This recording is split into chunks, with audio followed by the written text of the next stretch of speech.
कभी हंसना है,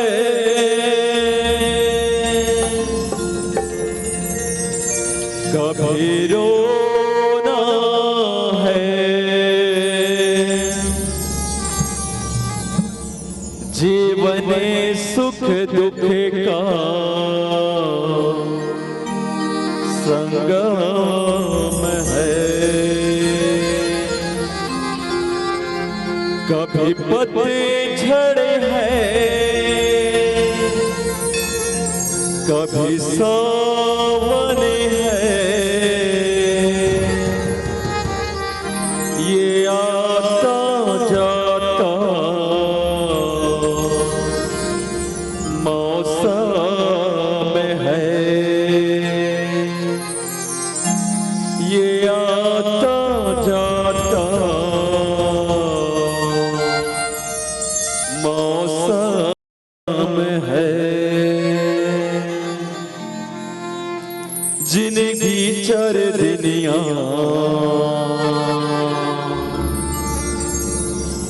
दुनिया है माया के बाजार।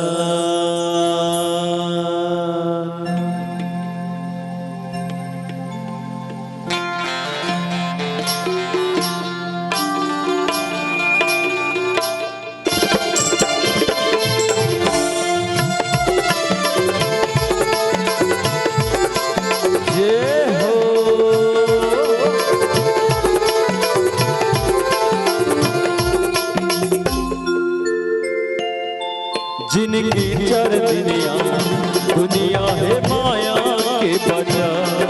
जिनकी चर दुनिया दुनिया है माया के बाजार। कर कर बेगुमान झन कर कर बेगुमान झन कर कर बेगुमान।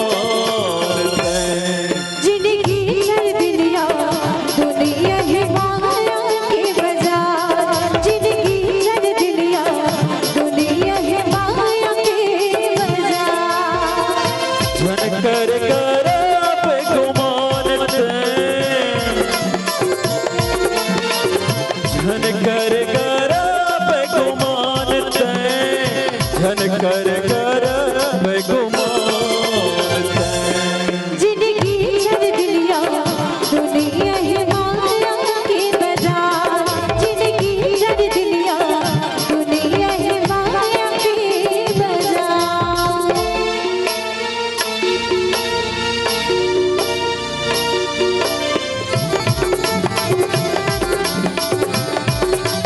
जय हो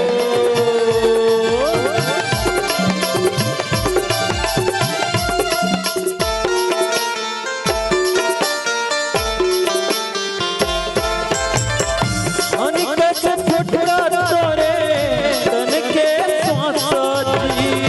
अनिकट फुटरा तोरे तन के स्वासाजी।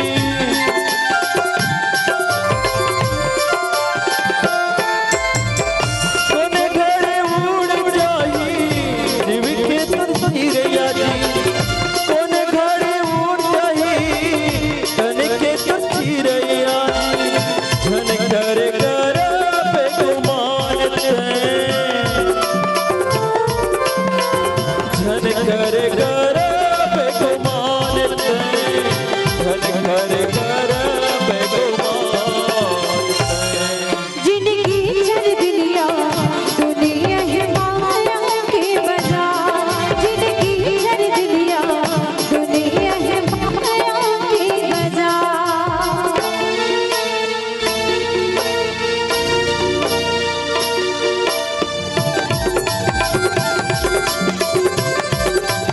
जय हो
धन कर गर्भ गुमान ते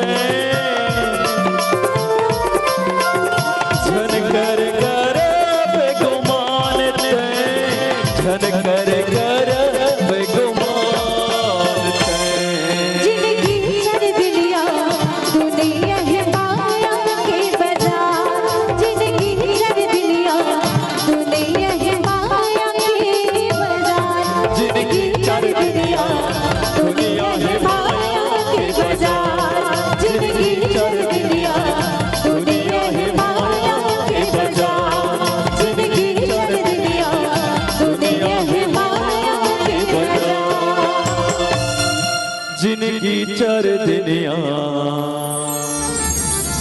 दुनिया है माया के बाजार बोल दे राजा रामचंद्र की जय। अगर आपको हमारा ये वीडियो पसंद आया हो तो लाइक, कमेंट और सब्सक्राइब ज़रूर कीजिए।